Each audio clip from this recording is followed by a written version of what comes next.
Are you ready? Can crush us. It don't really get no better than this the podcast that you're looking for if you're really heavy into wrestling. Hosted by the Mark. Energy that's so amazing. Gotta keep it entertaining. Rep the Can Crusher Nation. Yeah, you know what's going down in the ring. Lights out when you hit a ding ding. Knock 'em out like boom bada bing. Hold it down, you can crown me the king. Gotta shout out to the Miz and Duke the Dumpster. We choke slamming everybody, power driving, hit 'em with a face buster. Yeah, this the show you need and it ain't no need for waiting. Mark, hold it down for the Can Crusher Nation. All about wrestling and keep it entertaining. Can Crushers Wrestling Podcast. Time to break 'em, let's go. Yeah. Can Crushers. Yeah. Can Crushers. Let's go. Hi everyone, this is Ringside Rain and you're listening to Can Crushers Podcast. And now, here is your host, Mark the Mark Martinez. Thanks to Ringside Rain, you know that I am Mark the Mark Martinez. Welcome back to another edition of Can Crushers Wrestling Podcast, the Spotlight Edition. During the Spotlight Edition, you guys know I reach out to independent wrestlers all over the world. We get to know the who, the why, the what, the how that they got into the business of professional wrestling. And man, do I love these spotlights because every story is different. Everybody's journey has a bump here, a bump there, and just how they get through it. And I'm super excited to have my guest on this week. It is Madi Monarch coming on, and hopefully, listen, she's a monarch. Everybody knows that's a butterfly. So I want to know what her knowledge is of butterflies. I'm sure she's going to run the gambit on me. I know the monarch is a butterfly. After that, I don't know anymore. But I notice she has a lot of different outfits, gear, costumes, whatever you want to call them, when she comes to the ring. So I wonder if each one is a different butterfly. And if she's ever thought about like a mask to wear a butterfly mask on the way out, or maybe, you know, she dolls up her face a little bit, but maybe paint a big butterfly on her face. I have all these weird questions. I really do, because I think this gimmick of the monarch butterfly can be encapsulated into so many different things and have so many different really cool ring attires, guys. She's got one that kind of like lights up and glows. Naomi has it on her shoes. Well, she's converted her wings. Madi Monarch has converted her wings to glow. So a lot of questions to come, and I want to know the who, the what, the why, the how that she got into the business and all of that. So stay tuned. That's going to be coming. But, of course, we have to pay our bills. So let's pay our bills, and then we'll get into the interview, all right? Guys, make sure you check out Collar and Elbow. I'm wearing right now, and you guys are like, oh, my God, does this shirt ever get out of your rotation? No, it doesn't. It is the Macho Man-inspired one with Al Snow and head in the sunglasses. Wearing that right now, but they have a ton of other real cool shirts down at Collar and Elbow that you can check out. Dusty Rhodes inspired. They have some for Shad that's passed away, Animal that's passed away, other benefit ones essentially, but they're just all cool. And the graphics and everything are awesome, but these are great shirts, guys. These are amazing shirts. I've had them for years now. They just don't get torn, and you hear me all the time wearing these shirts because that's all I wear all the time. They're amazing. I have a boatload of them. I love them. I hope you guys check them out too. Collar and Elbow Wrestling brand. And then when you check out and you buy some, use our promo code CANCRUSHERS. All one word, capital C in Can, capital C in Crushers. You'll save 10%. Don't forget, we also have a WWE affiliate code. So if you're going to shop.com, you know you want to buy a new Cody shirt or a Jade shirt or the Rock shirt, you know, use our code. It'll help support our podcast. You know you're going there, you buy it, so use our code. Sometimes we're very transparent on here. Sometimes you'll get a discount, sometimes you won't. So I can't guarantee you're going to get something and you're not going to. Sometimes you will, sometimes you won't. To get to that, it's in the show notes. We also post it every once in a while on our social medias, which are Facebook, Instagram, X, Threads. We'll post them there. So if you want to join conversations, join our social medias, drop into our DMs. We love to have some questions dropped off. And if you want to ask us questions or you would love to have your own spotlight, like Madi Monarch, reach out to us, cancrusher69@gmail.com, or as I said, drop into our DMs. Don't forget, we have merch too over at CrowdMade. Go to crowdmade.com, type in Can Crushers. You'll be able to check out, we have t-shirts, we have tanks, we got hoodies, we got sweats as of right now. More to come as we continue to build that base too. But you want to support us and look sweet in our swag, make sure you check out CrowdMade and type in Can Crushers, and you'll be looking wonderful without a doubt. Guys, this has been my testimonial for the last month or so now. W Energy is unbelievable. I don't drink any of the canned energy drinks anymore because of what W has. I love the flavor of Beach and Peach, and it is just so good. I take 20 ounces of water every morning, 2 scoops, shake it up, do the thing, down it before I go to work, and there's no crash. There's no calories. There's no additives. There's no this. There's no that. It is no carbonation is the big thing for me right now. I'm trying to stay off of carbonation, and with no carbonation, it's amazing. No crash. I continue to go from 3 o'clock in the morning until 9, 10 at night. No naps during the day. Check out W and then use our promo code Can Crushers to save 10%. There's a starter kit too. If you're really looking into, hey, let me try what Mark's talking about. Try the starter kit. If you don't like it, I apologize. I sincerely apologize if that's not what you're looking for. But it did me right. It really did. Then if you want to get into the bigger tubs and everything, you can continue to use Can Crushers. You get 10% off when you order from W. It is awesome. I will recommend it. All right, let's get into the interview, Mark. Stop playing the Bills. Let's talk to Madi Monarch after we hear from Al Snow. Wrestling. A love and a passion we all share. I've started a wrestling brand. The wrestling brand. A brand founded on the aspects of wrestling. 2 entities working together to create a product that connect emotionally for people everywhere. Collar and Elbow is the brand. Passion and love for wrestling is the drive.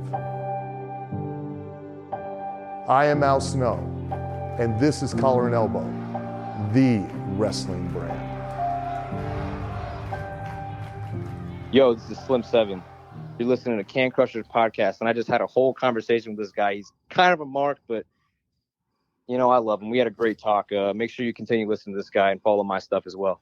Welcome back, Can Crushers fans. You heard how excited I was to talk to my guest. She's been flying all over independent wrestling for a while now, and she may be, get ready for the hate from her, she may be the second biggest Blink-182 fan that I know, because my niece has all the same things. She really does. Sorry, and it's my niece. Madi, I know that's a horrible introduction, but welcome to the show, Madi Monarch. How are you? I'm great. Hi, everyone. I'm so happy to be here. So Blink-182 just is your life, essentially, right? I would say so. I got really big into Blink-182 probably around at the age of 5.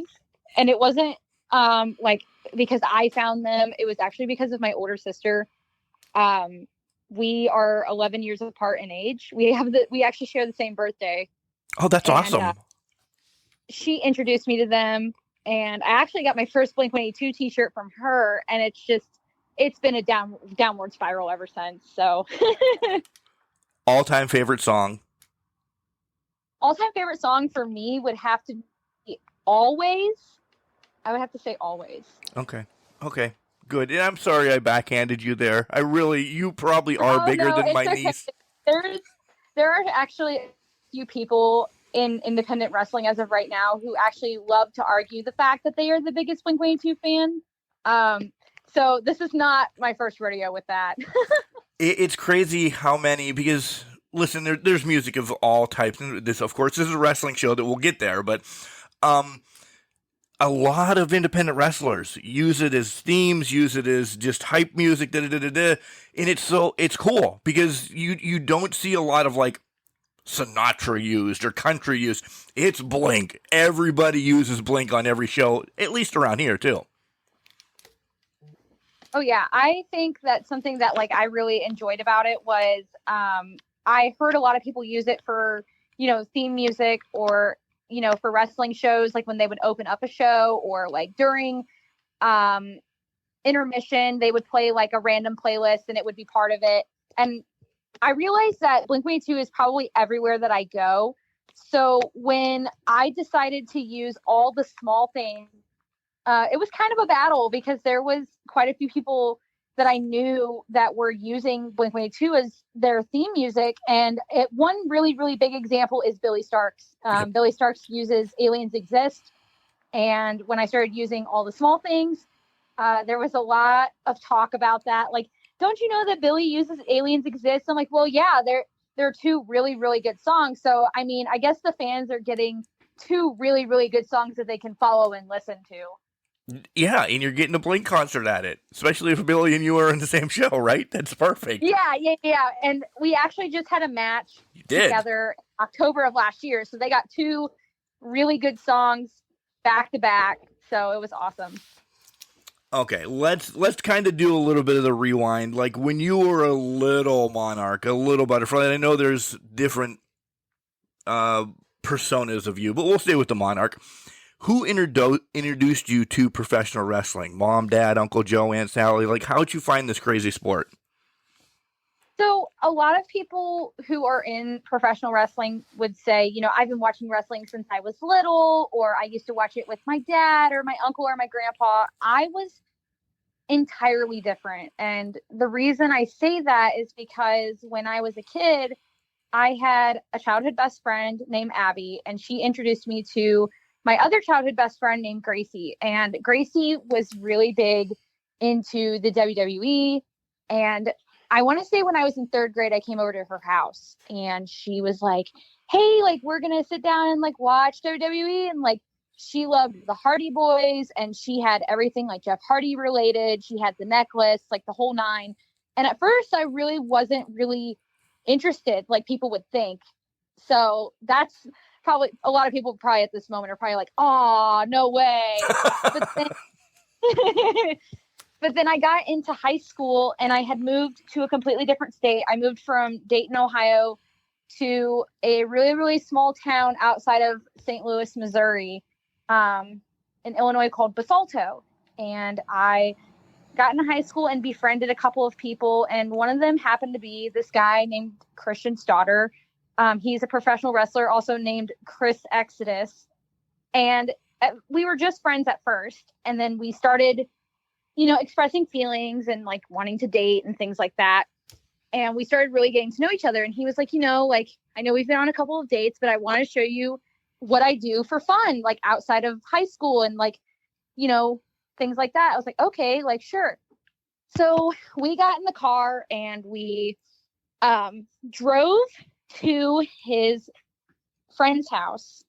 And there was this big, big garage. And I'm like, what is this? Because, he had told me we were going to wrestling. And I kept thinking like, on the mat, like wrestling tournament. Oh, like high school. Yeah.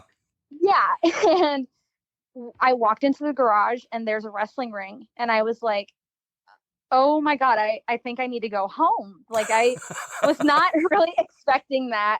So, there's all these people, they're dressed up in their gear. They're talking about, hey, like, this is what you're going to do in your promo. Like, hey, this is what you're doing for this segment. You're going to walk out and you're going to do this. And, basically they were talking about everything that was going to happen before it happened. And I was like, what is this? And they're like, it's a wrestling show. Like we run a wrestling show every Wednesday and every Saturday. And there's usually about like 7 to 8 matches. And then I also got thrown off because there were people dressed up in like referee outfits, like uniforms, and there were camera guys and microphones and sound systems. I was like, okay, so like you guys have really like put this together. And at first I was like, you know what? I think I want to go home. But then I stuck around and because everybody's like, no, like stay, like you should watch. And I was like, oh man. So as time went on, I started coming every single week. And I forgot to mention how old I was. I was a freshman in high school. So I was, 15. And I was like, maybe I could try taking a bump. Like, maybe I could get in there and like have fun with everyone. And I did, and I really enjoyed it. And then I tried to go home and tell my dad about it. Oh, And my no. dad was like, absolutely not. Like, I only want you to go to like watch and, things like that. Like, I don't want you in there. I don't want you to get hurt. And me being like this rebellious teenager, because I was always a goody two shoes as a kid. I felt like this is the time I'm going to rebel because this is something I really want to do. So I was like secretly like on the show, like every couple of weeks, like one match every so often. And that's when Madi Exodus was born. And Madi Exodus and Chris Exodus were like an on TV, like married couple or dating couple, whatever you want to call it. And it was hilarious because, a lot of people are like, that's a teenager. And they're playing husband and wife on camera. And it was hilarious. It was a very, very, very small show. And we were doing shows for free every week in the neighborhood. So everybody in the neighborhood knew about it. And like our friends would show up. And then we started getting our big break and started doing carnivals. And then we started doing VFWs. And it just started getting bigger and bigger and bigger. Because in the beginning, a lot of people believed I was a backyard wrestler because it was in a garage, or it was one day we decided to move the ring outside. So it was truly in somebody's backyard. So I got the big backyard label for a really long time. And then around the time I was 17, 18, I started truly getting into training because I had never worked anywhere else independently. I wanted to start expanding and going further with my friends and bettering my craft. And then eventually I dropped the Exodus name for a little while. So it was just Maddie Lee. And then it was Maddie Lee Exodus, or just Maddie Exodus. And then I want to say in 2022, Chris Exodus and I split up. And it was a very cordial split up. But I decided like, oh, I should change my name. Even though that I was offered to keep the name that I had, I was like, this is like my chance to really be myself and be, my own thing and really express myself how I want to. And I don't have to have, like a supporting background person, I guess. And I decided to change my name to Madi Monarch because of the whole butterflies and, sunshine and rainbows and happiness, because that's who I am as a person. We'll get there. Yeah, we'll get there. And it definitely took off. A lot of people loved the name change, and everybody that I've been around for most of my wrestling career loved it. And Chris Exodus even loved it. He was like, I think it really suits you super well. And now my current boyfriend, the One Man Zoo, they're like, the One Man Zoo obviously has to have a butterfly house, duh. So that's been like a joke for a little while. But yeah, this all started when I was 15, and I can say that I've been in the business for 10 years, but truly like independently, I would say like more like 5 or 6, just because I didn't leave my home promotion for such a long time. And we also started on a super small scale and had to do a lot of growing, a lot of changing. And then eventually we actually started selling tickets and having big crowds. So I was there from the very beginning to now.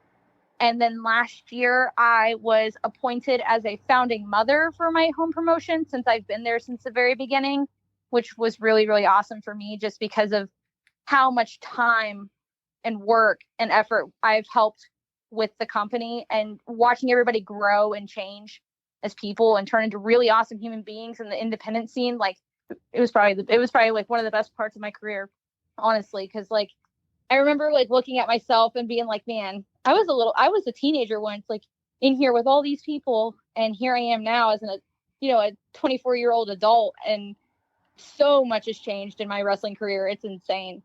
Like, I think I've like, even with everything that I've just mentioned, I feel like I've hardly scratched the surface of like what we've done as a whole.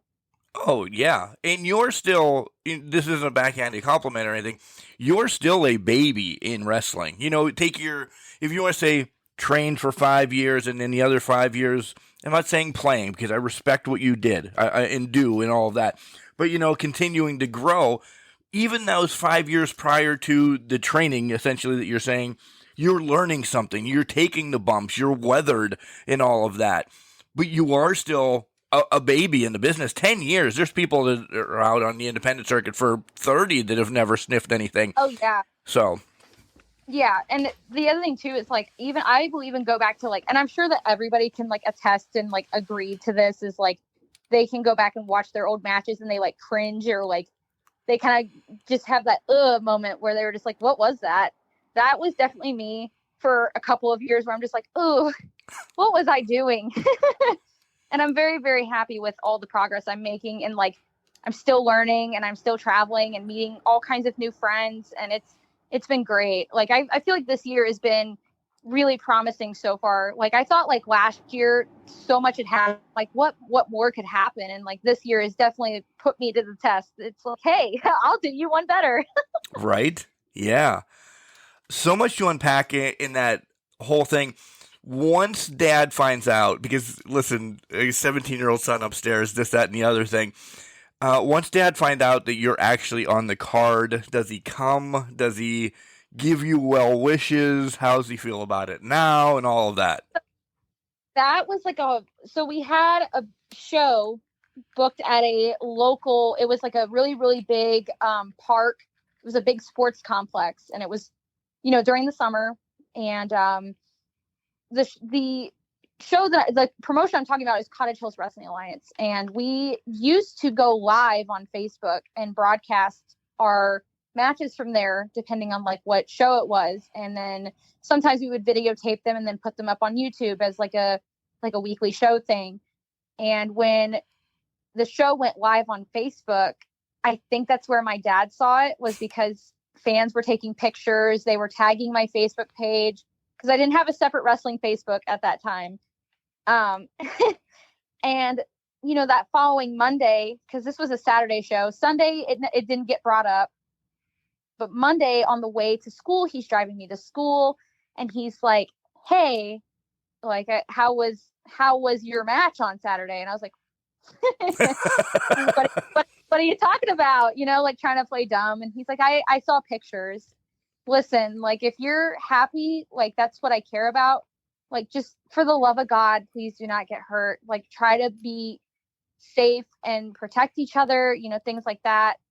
And that was like a really nice moment to have with my dad, because before all of this, I wanted to be in roller derby and I wanted to roller skate. And when I moved here, I kind of lost touch with it because of the fact that like there wasn't a local rink that I could go to weekly and practice. And, I was eventually going to try to find a team when I got older, but I was like, wrestling kind of just put itself there. And that's where I ended up going. And eventually my dad did come to a couple of shows and watch.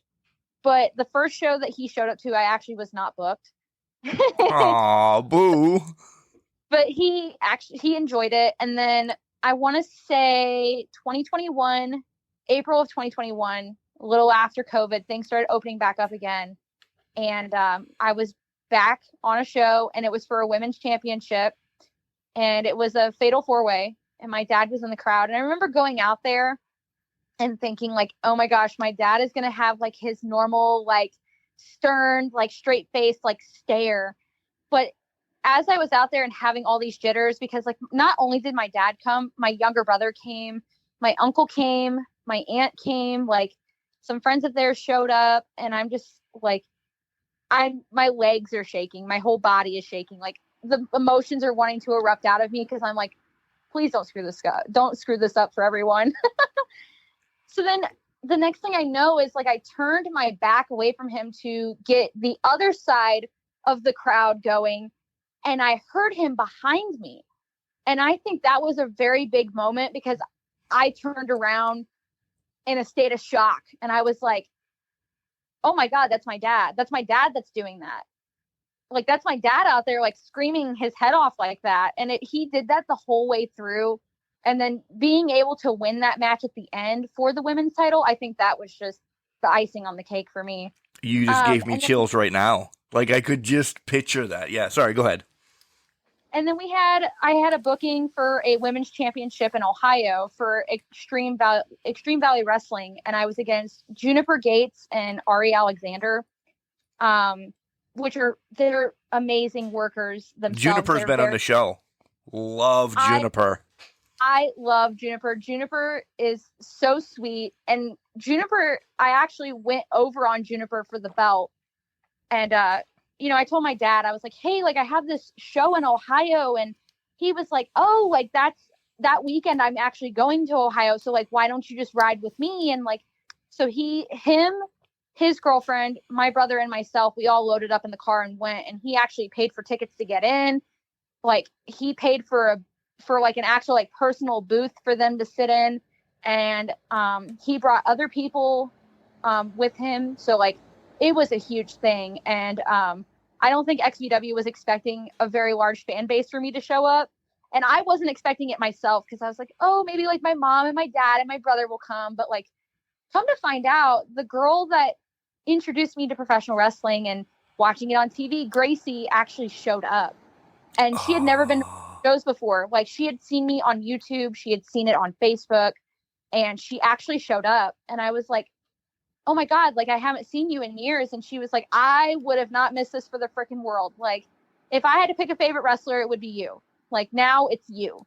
When I was a kid, it would have been, Jeff Hardy or John Cena or Daniel Bryan, but now it's you. And I've had some really, really good moments in wrestling, but to say that like my family has really like started standing behind me along with my best friend, like that was big.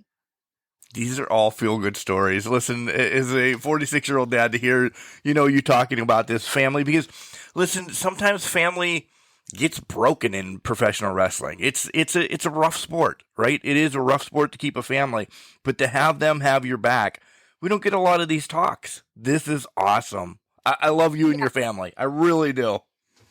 I definitely thought, like, because like, with wrestling, I think something that really did like break me at one point was my older sister and I, like, she had talked about, there were so many times that she had came into town, and I was like, I have a show this weekend, like maybe you could come, because I would hang out with her before the show and then like after, when we would have like family outings and things like that. But it just never worked out. And I want to say right before I had the show for the CHWA Women's Championship to be crowned the first ever CHWA Women's Champion. A couple weeks before that, I was broken with the news that my sister had passed away, and it was a car accident. It was really, really sudden. It was a shock. So I kept thinking, like, am I going to be able to keep going? And am I going to be able to keep doing this? Am I going to have to take a break? And I ended up pushing through. And it was actually a really good moment, I think, for me and my entire family, because like my family showed up, and like it just showed that like no matter the circumstance, like we still pushed through to be there for the other moments. But yeah, it was a really big thing during that time. I think 2021 was a really big comeuppance for me, because of the fact that there were so many traumatic things going on. But I was also like, do I want to push wrestling out? Do I want to take a break? But I feel like wrestling has always been this big, like this place, like this safe place that like I can run to, and I can be this really, really awesome version of myself. Because like for most of my life, I feel like when I was like even a child, like I dealt with the whole bullying thing. I definitely had my ugly duckling days. I'm sure that everybody's went through that at some point. I'm still there. Like, so yeah, it's okay. But like, I feel like when I got into wrestling, I created this really awesome version of myself that I had always dreamt of being, because Madi Monarch is so confident and so happy, and she's easily able to make friends, and she puts smiles on everybody's faces. She's a comedian. She's funny. But then I sat there and had to really reflect, and I'm like, that's my personality just showing through to strangers, Mm-hmm. And I used to hold that back from everyone, because I thought, like, people think it's annoying. They think it's like, a nuisance, or it's just going to get made fun of. But then I realized that like I'm in this place where people do enjoy it. Like there is a place for those things. And I've realized that like there is like this part of me that can show and shine bright. And when wrestling comes around and like I have these shows, and like the moment that I walk through the curtain, it's like every single issue that I have, like in my mind or at hand at that moment goes away for a little while. And it's, it's obviously not like, I'm not like ignoring it in the real world, but it's like that time is amazing for me, because it's like, how can something like this do that for somebody? And I think that's why like wrestling connects with me super well, is because it's given me so much that I never realized that I could have all these things. And what it's doing for you, yours is, let's round this, say a 15-minute match, 20-minute match, or whatever. You're doing that for the audience there for 3 hours. Essentially, that's what wrestling does. Everybody needs that escape. Individual matches, 20 minutes apiece. But you guys are taking care of the whole audience in the same way. I completely agree. And you spoke about the curtains being magical. As a ring announcer, commentator, and all of that I do, I get the jitters in the back knowing that I'm just going to talk. But when you come out and you can make a fool of yourself, essentially, in your own mind, it's completely different. It just pushes you to that next level of, I'm out of, get ready for the horrible pun, I'm out of my cocoon, and I can run with it. Oh yeah, and it's such a good feeling, because it's like, I don't even know how to like explain this properly, but it's like everybody on the roster, whether it's you're a wrestler, you're a referee, you're a ring announcer, you're the promoter, it's like everybody has their own little special place that they can be, and they all get to enjoy like a part of it. Yep. Which I think is amazing, because everybody thinks like, oh, the wrestlers are the only ones that get to have fun. And I'm like, no, that's not true. Like, not at all. Everybody gets to be part of it, and it grows amongst the people. Cause like I've even went to shows, and, I'll talk to the kids, and I'm like, hey, who's your like favorite person on the show? And they'll like say like the ring announcer's name. They're like, because I just think that they're so funny, or I think that they're really awesome at what they do. I want to be a ring announcer. I want to be a referee. Like, I love that there are people out there there's not it's not everyone that's like, hey, I want to be a wrestler. There's other people too in the mix that are like, hey, I want to be a wrestling promoter one day. I want to have my own show or referee and travel all over the world and meet all these amazing wrestlers and get to do matches for them. Like, that's a really cool part of it too, that everybody has their own special part on the show. Like, without that part, the whole show falls apart. Yeah, it's one big family. A wrestling show is one big family taking care of each other. From the promoter down to the ring announcer, the wrestlers, I even throw love to the janitor after the show. Without them, we're not coming back to that venue of cleaning up, right? Oh, yeah, yeah. All right, so we kind of talked about when you first went for your backyard, essentially, and I don't mean to mean, but your backyard thing. When did you really fall in love with it, though? Because the first night you're like, what the hell am I into? Was it a couple of weeks? Like, what really sparked you? Was it the outfits? Was it the glitz and the glamour? Or do you just like being beat up? I honestly was not all glitz and glam when I started.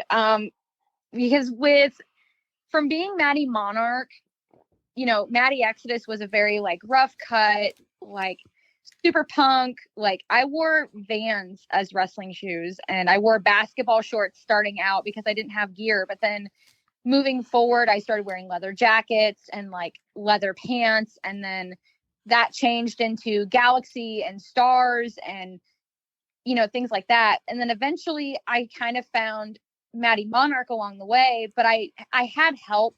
And a lot of people are like, how did you come up with the gimmick? I was actually sitting at the kitchen table with Chris Exodus's grandma, and we call her Grandma Exodus because she's just as big of a wrestling fan as anybody else. Like, I'm sure if there were fans of Cottage Hills Wrestling Alliance listening to this, they would definitely know who I'm talking about. And she actually brought up that I was like, I'm kind of stuck right now because I'm doing this whole Killer Queen thing right now. And I don't think it's going to work because I've been doing it for so many years now. And I've been seeing other killer queens in the independent scene. I feel like I should change it up, something that suits me better. And she was like, you have a butterfly tattoo on your shoulder blade. And I was like, yeah, what about it? She was like, what about a monarch?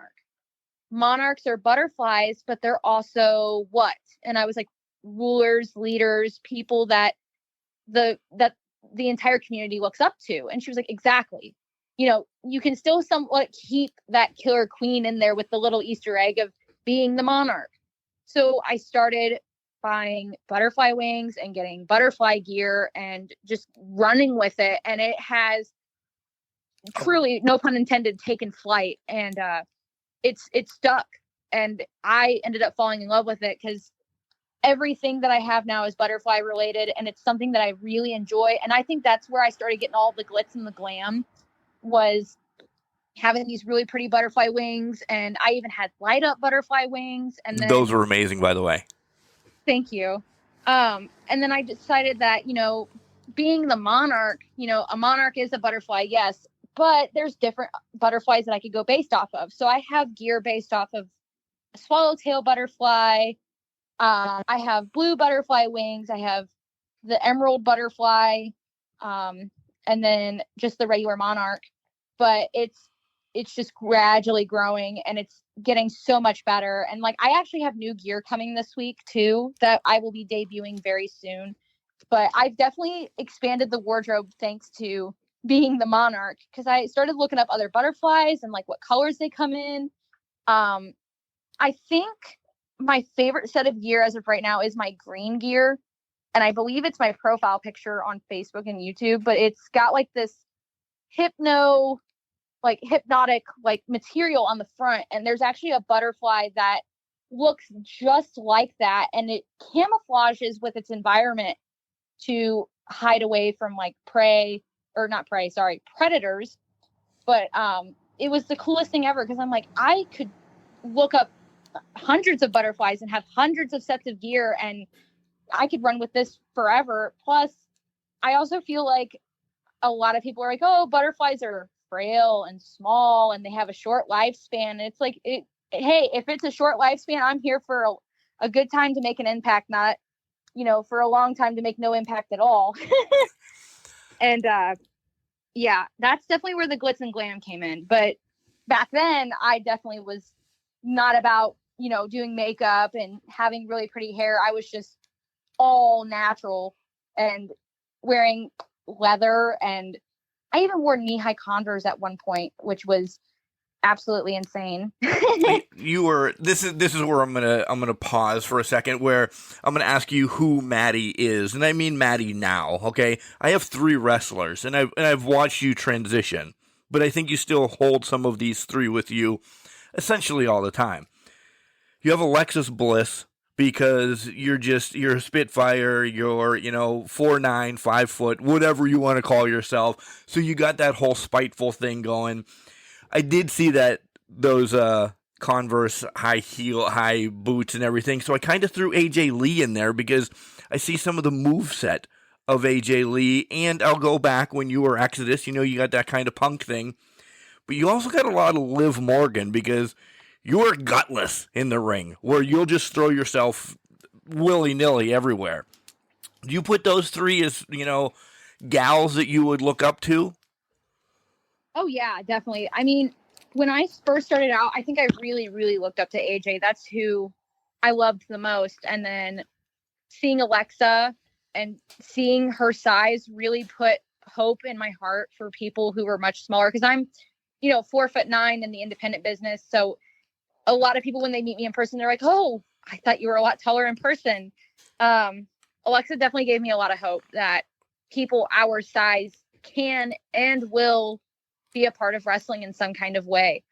But I can definitely see the Liv Morgan. I even got Paige a couple times too with the whole punk thing. But I definitely would say like Alexa and AJ is where it's at. Because I looked up to them so much. Plus, their size, I think that's really what drew me into them, was the fact that like there's other people in the independent business that are the same size, close to my size, that can do this, and they make it look amazing, and I hope at some point in my career I can be just as good as them, because I'm still learning and improving and progressing every time I get in the ring, and I don't think I'm anywhere near as good as them, but I can only hope to one day be as good as them. How far back on tape study do you do? And is there somebody that like you're really keying in on right now? Like, will you go back to the 80s or you'll even farther, or you stick in the 90s or even right now?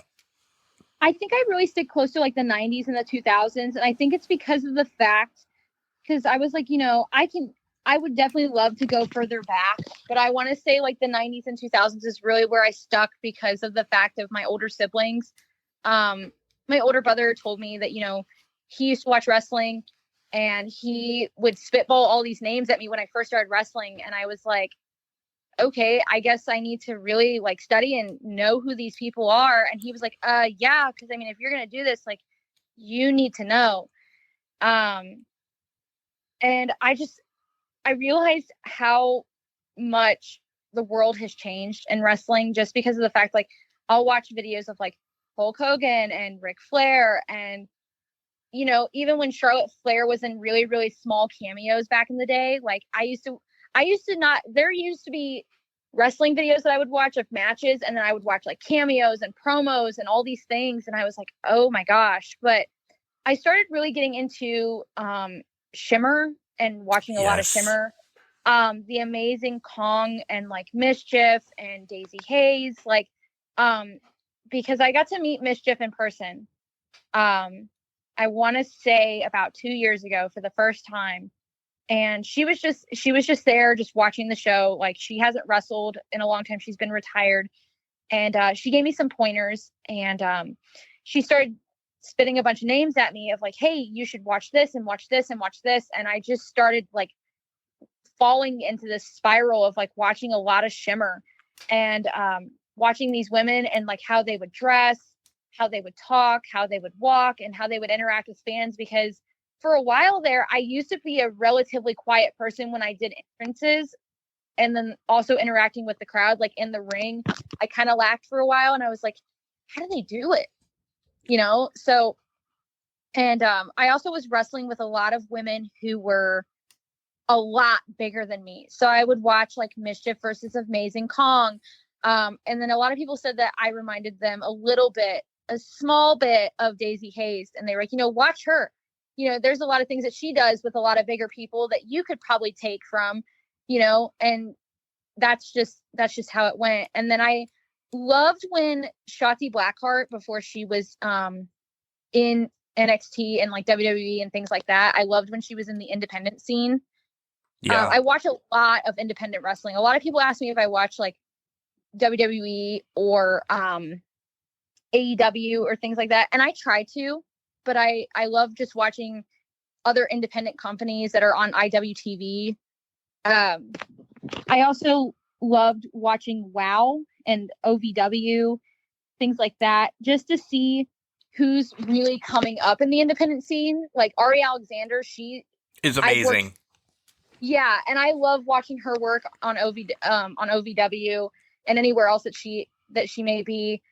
I guess you could say I'm more into just watching independent wrestling just to see who's out there. There's a lot of women that are overlooked these days that I see, and I'm like, oh my gosh, like, why are they not on public television? Like, why are they not on TV? Like, they're out here in the independents, like, they're just like a hidden little gem. And I love that. Like, example would be Leslie Michelle. I'm not sure if you ever had her on the show before. I didn't, but yeah, she's somebody that's on a bucket list. Yeah. I love Leslie. I really enjoy Leslie. I actually met her at a show in Chicago called Galley Lucha. And it was this was the first ever Lucha show I had ever been part of. So there's these big flying moves, flips, hurricanranas, run up head scissors, the whole nine. And there were kids even younger than us on the show. And I was like, oh my gosh, like, this has been missing for me. Like, I can't believe I'm just now finding out about this place. And it's been really, really cool just to see what's out there in the independent scene as of right now. For the casual fan, if they don't have IWTV or Title Match, a couple of the other ones that are out there, stop watching. I'm a huge WWE, AEW, TNA fan. I love wrestling across the board. But you're right. There's times that I'll pause on WWE and AEW for a while and just in golf because I love indie wrestling. I love having the opportunity to talk to wrestlers like you and watch your grow, your growth across the business itself. And it's kind of more natural too. Like you get a homey feel when you're watching independent wrestling, at least around, like I'm around the Pittsburgh area, the Scranton areas where I go all the time. So it's just so much better sometimes. It really is. You feel more up close and personal with them on those shows, I feel like. Yeah. Yep. I feel like it's because of like maybe the camera work is so much different compared to like what they do on TV, because you're right there. Like you feel like you're right next to that person. It feels like that they're bringing you in with it. And that's it's not overproduced is the best way of putting it. Yeah, absolutely. Yeah. All right, let's take a break from wrestling, and then we'll get into some of the harder questions that we ask. But let's find out about Madi when she's not going to wrestling. She's not training or anything. We know some of the stuff. We talked about Blink 182. We talked about butterflies. What other things do you like to nerd out about?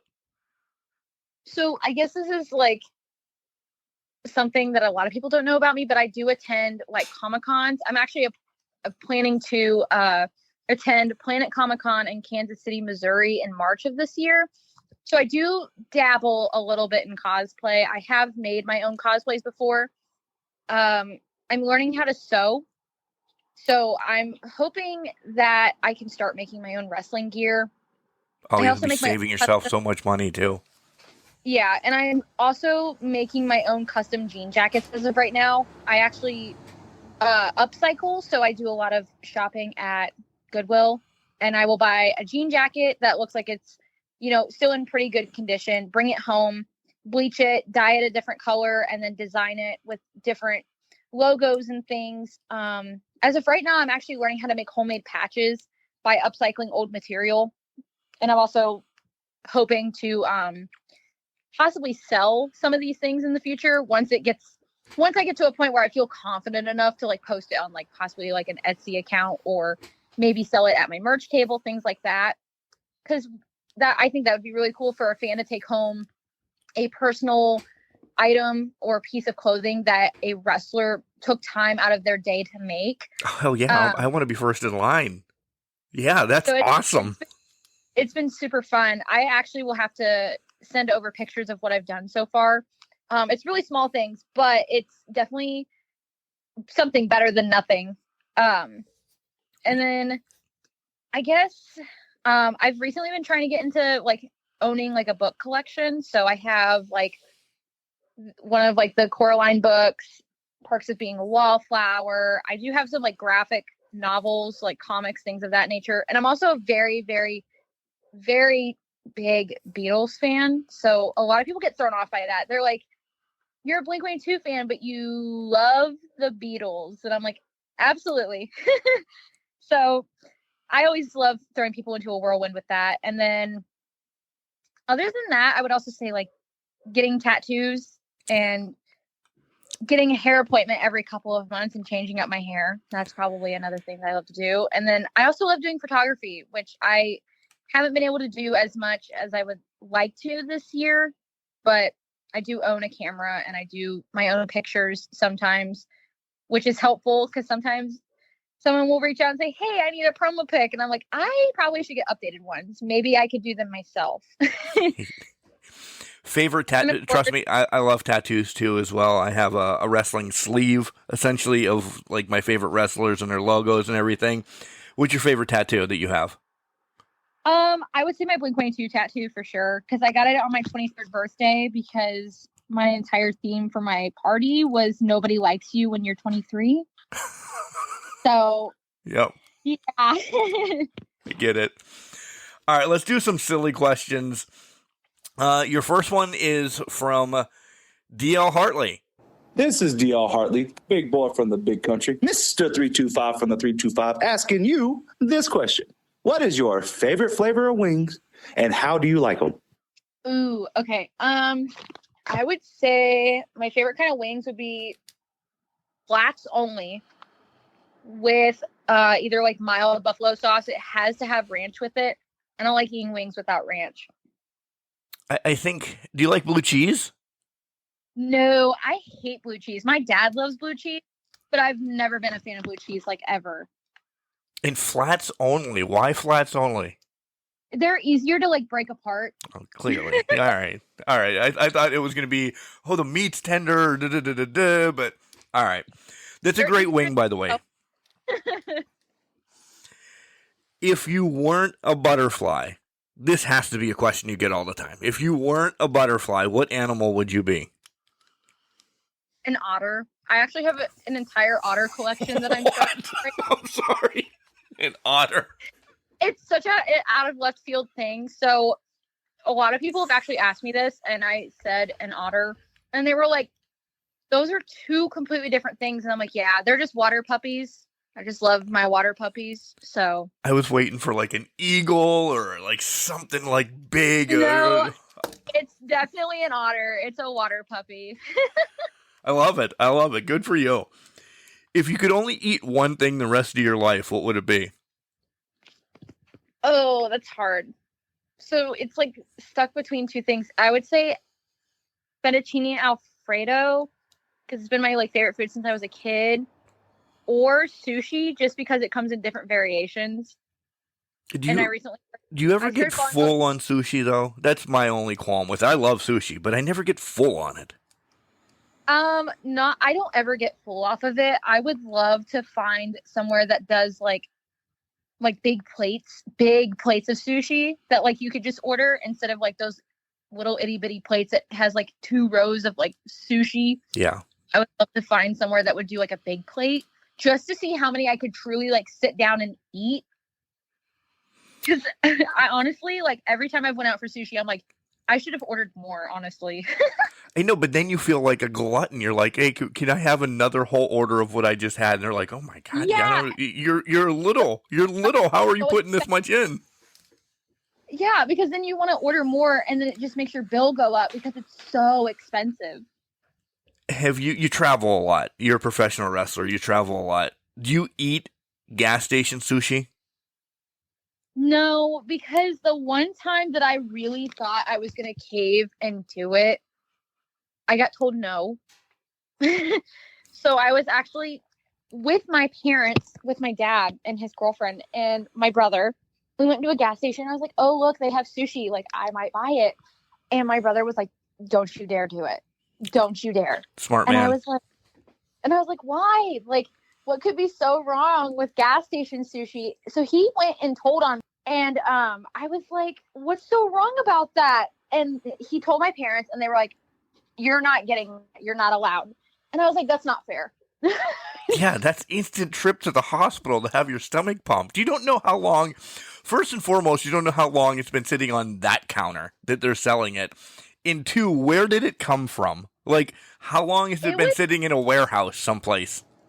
It was like a really nice gas station, though. Like, they had like a little deli area, and it even had a date sell by this date. And like, I thought like in my head, like that would be okay. But like, now that I've sat on that for a couple of years, I think the right decision was made to not get it. Yeah.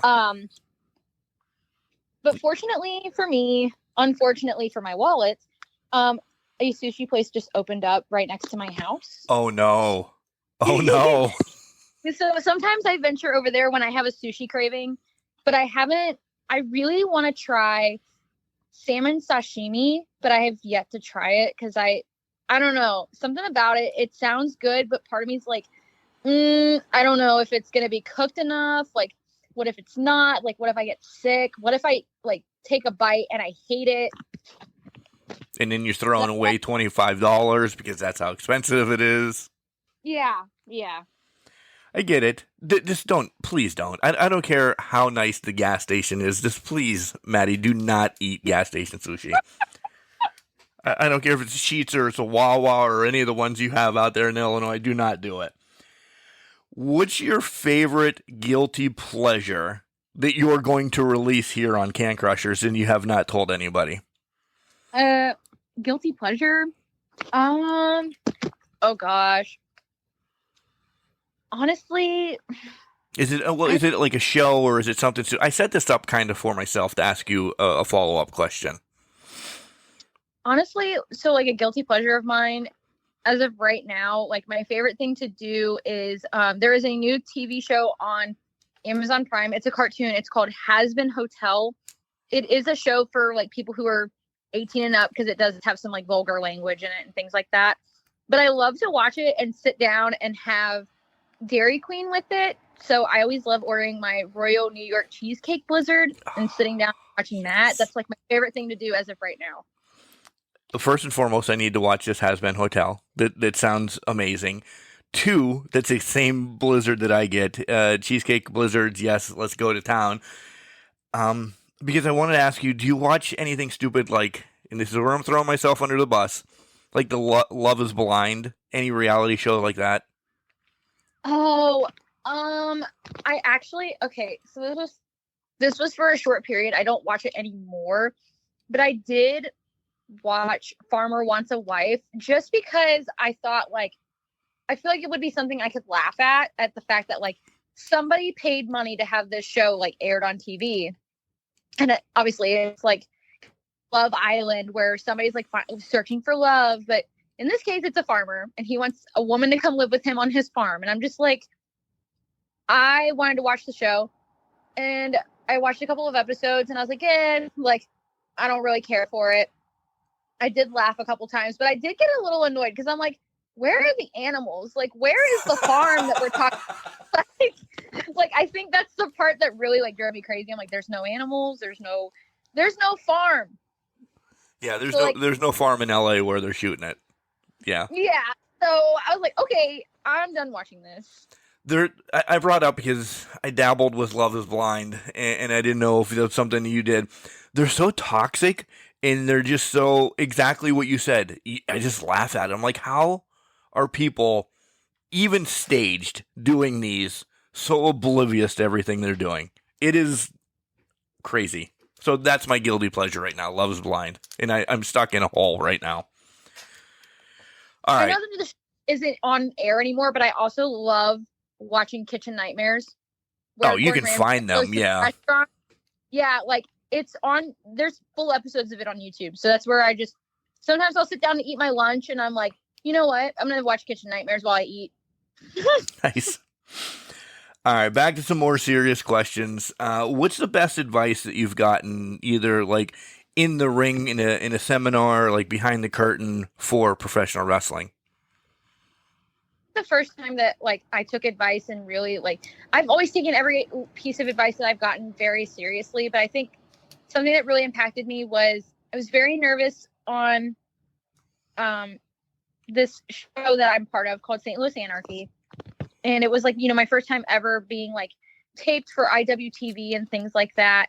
And I remember the owner and promoter, Matt Jackson, coming up to me and being like, have fun. It's just wrestling. Like, go have fun. And because I feel like there's a lot of times where I take things super, super seriously. And I'm like, I can't mess this up. But like hearing him tell me to go out there and just have fun and like enjoy it and really take in the moments that I'm having, it definitely made it a world of difference because I was scared out of my mind because I was like, this is big.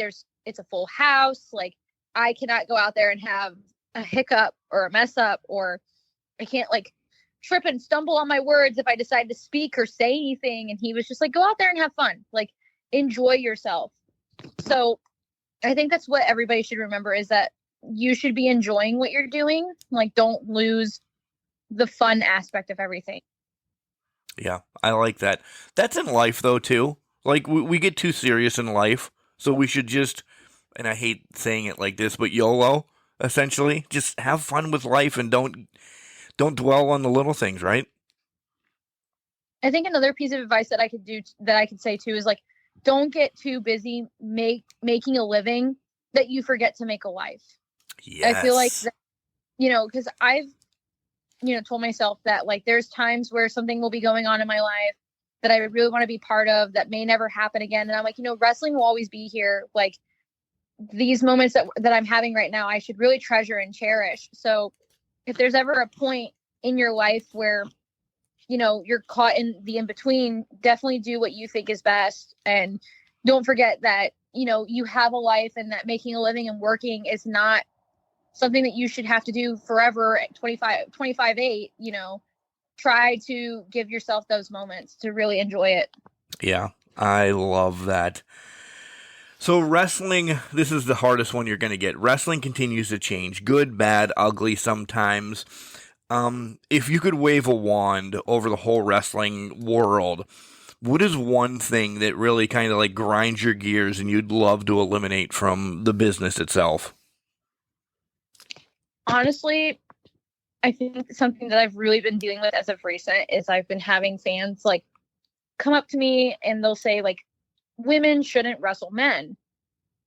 And for a big part of my career, that was something I was going to bat for, was for me to wrestle with men, because in the area that I lived in for a while, women's wrestling was really hard to come by. We don't have very many women in the area that I live in. Now it's starting to kind of grow and change and get a little bit better. But for a while I was like, why can't I wrestle men? Guys that are close to my size, because there is a few that I have come across. And a lot of people are still kind of frowning upon it. I don't expect to win for a big 6'4", 350-pound guy. I don't expect that at all. But I don't understand why we can't be in the same ring together. We're here for the same thing. We're here to wrestle and put on a show for everyone. And, things like that. And I wish that people would kind of move away from that mindset. I respect everybody's opinions, but I think that intergender wrestling can be very, very entertaining if it's done right, and I think we should, be more open-minded about it. But Agreed. I also don't like the whole, is wrestling fake? Is it choreographed? I think that's a typical answer for everyone, is that they wish that they could wave a wand over something, is that because it's constantly brought up. We're constantly having to repeat ourselves. And no matter what we say, they still, say, well, I think it's fake. I think it's choreographed. I think it's this. And it's like, okay, I don't know why you asked, because I gave you my opinion and you still didn't care, but okay. Yeah. Yeah, get that all the time. Again, not tooting horn or anything, but even as like the ring announcer, commentator, some people will just come up and are like, well, you know everything prior to everything. How hard is it to call the matches when you know? Listen, I'm oblivious. You can ask my wife. I'm oblivious to everything around this world. I just get caught up in the moment. And the fans know, but you just live the moment. You don't care that anything. I hate the, here comes the explicit, I hate the shit stirrers, essentially, of all of that. And that's what they are. Yeah. All right. What is the number one thing that you're most proud of? Like, if wrestling would stop right now for Maddie, and you and your best friends are in third grade, you're hovering over yourself, what's the number one thing that you're like, oh man, in third grade, I was going to be a professional wrestler, and look where I am now? What are you happy about? Honestly, I feel like I'm very proud of the fact that I've overcame a lot of self-hate issues, a lot of being self-conscious and not loving myself, things like that. I feel like I've overcame a lot of that part of me, because I used to battle myself like no other. And I can say that I'm very proud of myself for overcoming that part of my life and really accepting myself for who I am as a person, and just embracing my personality to other people, whether they like it or not, and learning that not everybody is going to like you or love you, and they can have their opinion of you, but what does their opinion matter? Because yours is the one that matters the most. I think that's like the proudest thing for me, is that I've definitely overcame this really, really big obstacle that really held me down for a long time. Like it had a chokehold on me forever. And I definitely can say that now in my 20s, I love myself a lot more than I did when I was a kid. And I'm very proud of that part of me, to be able to show that I've grown because of wrestling. Like wrestling really did push me out of my shell and push me towards getting to meet people and travel and do things that I never imagined doing. And I think that's the proudest thing that I can say is being a completely different person than I used to be. Yeah, it really does break us all out of the shell, and I'm glad it did, Maddie, because I'm so happy talking to you right now. Do you consider, and this is jokingly, do you consider wrestling sort of a sickness? Because you either love it, like we do, or there's people that don't even know wrestling exists.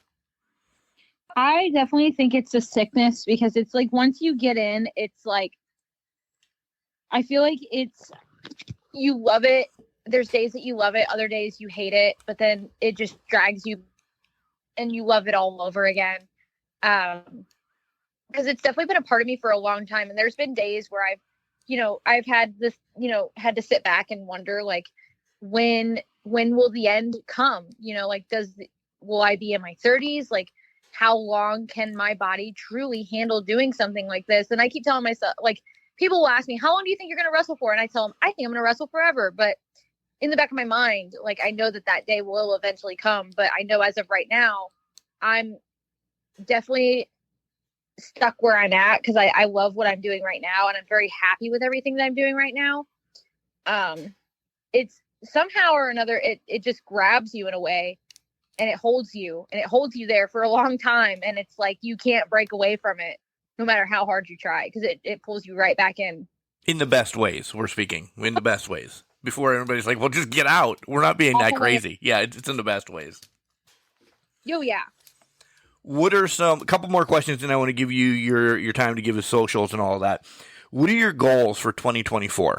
Well, one of them got kind of knocked off already. I am currently booked at a con in Indiana for Hooligan Championship Wrestling, and I'll have my own table and my own photo ops, which is really cool because I've always thought, how cool would it be to be a part of a con? Right. And I'm very excited about that. I would love to have new opponents this year. I would love to travel to other states. I've only hit Illinois, Indiana, Ohio, and Missouri, and Kansas, and I'm hoping to go way further. Like I'd love to just randomly go to like Seattle or something, or go to California, Pennsylvania, maybe Pennsylvania, or like Texas, or somewhere warm and have like a little vacation. I'd love to go to Albuquerque just to see it. Like, I would love to go to the Grand Canyon just for fun. The other thing too, I want to knock off my wrestling bucket list is getting on a plane. I've never been on a plane in my life. Oh man. Really? So at 24 years. So I've like never England, Japan, something like that would be one of the big goals. I would love to go. I would love to go to Canada. I think that would be really fun to do too. I have a pen pal over there that actually watches my shows here in the US, and he's like, you should come to Winnipeg sometime. And I'm like, I'd love to come to Winnipeg just to see like what kind of wrestling they do. I think you would fit in amazingly in Stardom, by the way, just throwing that out there. Or even WoW, because we've kind of talked about this, and I led it to the end. I think you could transition into either one of those and then run roughshod, and that's really awesome. I think that's where your character, as of right now, is for one of those, because I see you just shining in those. I really do, Maddie. I would love to go to WoW. I would love to, I think it's called Micro Wrestling Warriors, not Micro Wrestling Federation. I know who they are, but right. I would love to be part of Micro Wrestling in some kind of way, at least like once or twice. Part of me is like in between on this. So this is half on my bucket list, half on my not bucket list. I've been curious about doing like a death match, but then again, I'm like, I don't know if that's for me.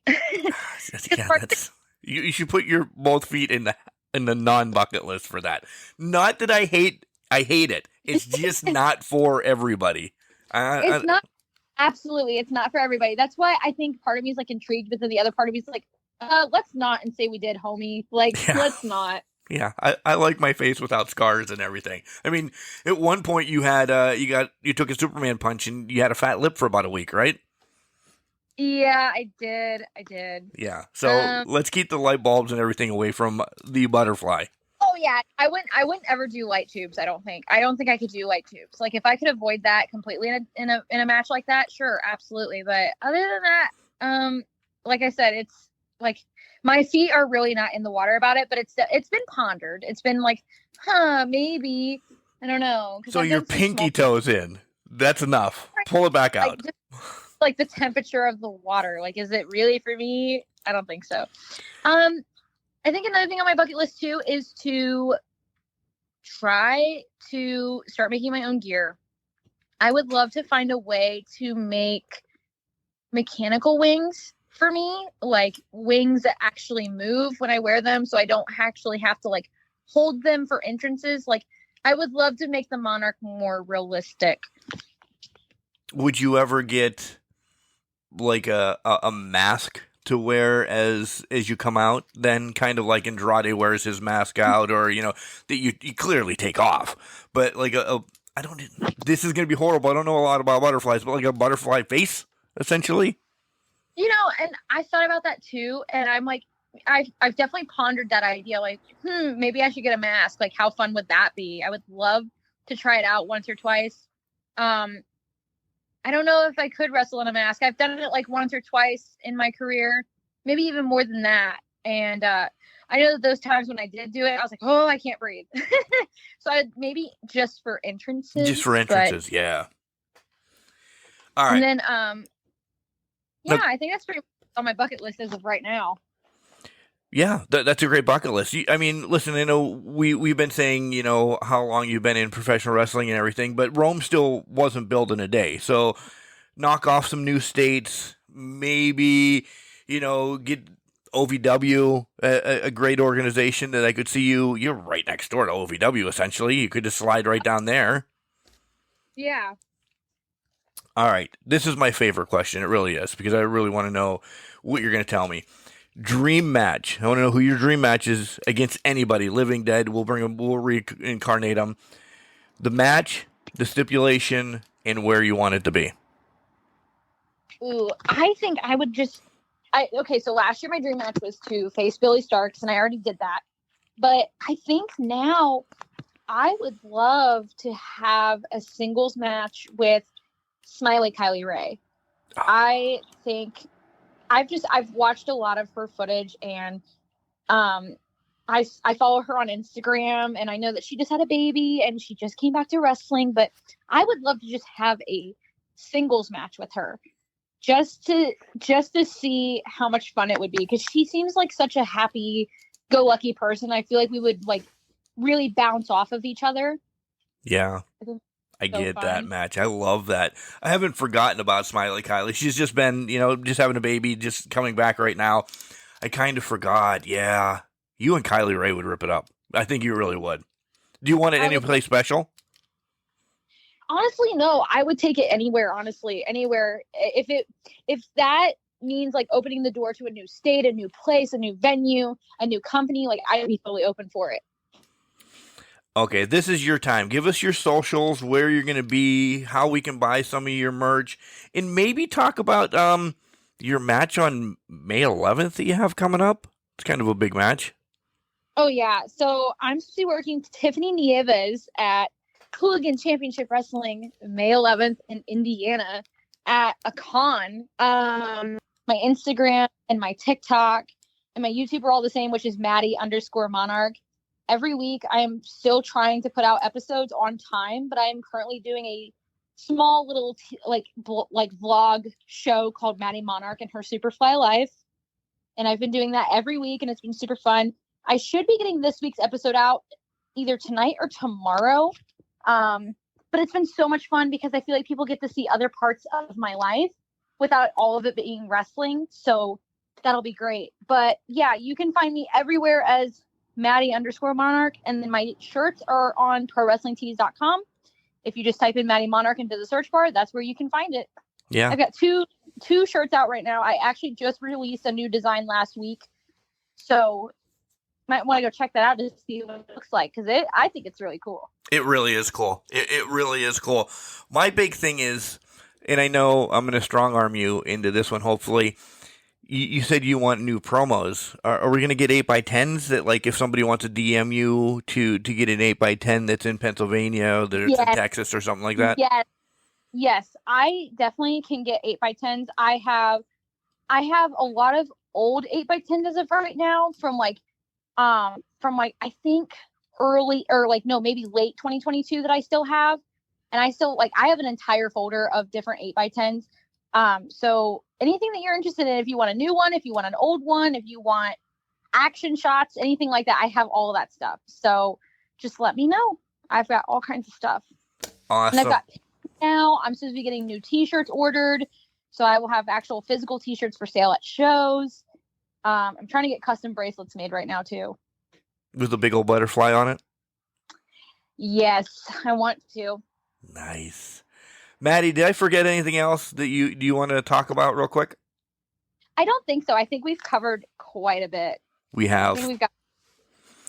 Thank you so much for coming on, Maddie. This has been a blast. Guys, continue to follow Maddie. Go follow Maddie. Watch her vlog. That's essentially is how we wrap back around into this, because I'm engulfed. I love that not all independent wrestlers do it, and I know you've started it recently, but I love watching your journeys. And essentially that's what Can Crushers is about, to get more people out to understand the independent wrestler and what they're doing, their struggles, and what they had to go through to get into wrestling.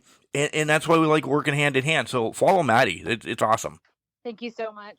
This is Juniper Gates, otherwise known as the Last Unicorn, and I love Can Crushers. Ladies and gentlemen, Madi Monarch, what a hell of an interview.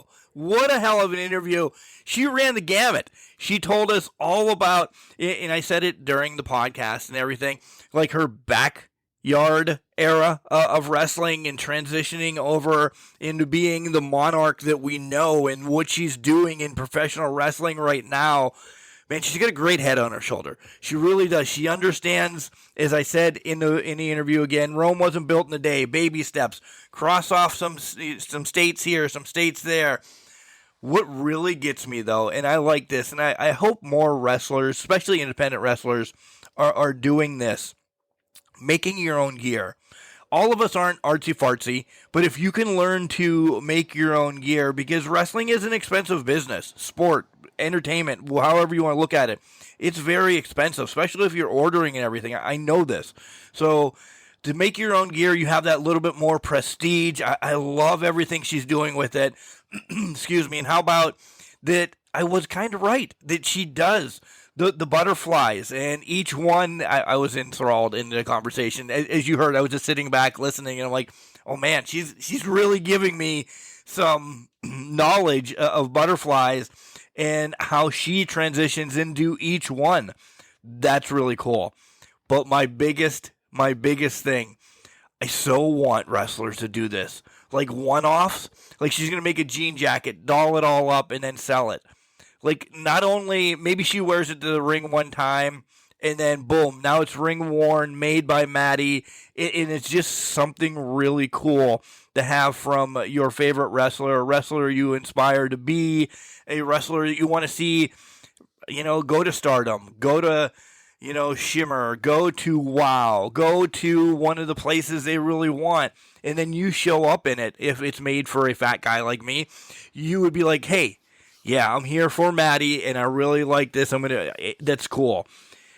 I just love everything about this interview, and we're keeping the positivity. I really love this, because she said, and I had to write this down, don't get buried, don't get too busy making a living to make a life. And that essentially continues to go what we're spreading here on Can Crushers.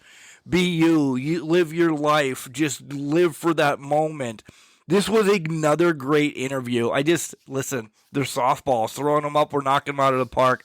Unbelievable. So Maddie, thank you once again for coming on the show. It meant a lot to have you on, and I'm sure we'll probably be hearing Maddie's name again, and she'll be back on. She'll be back on, plus there's more to come.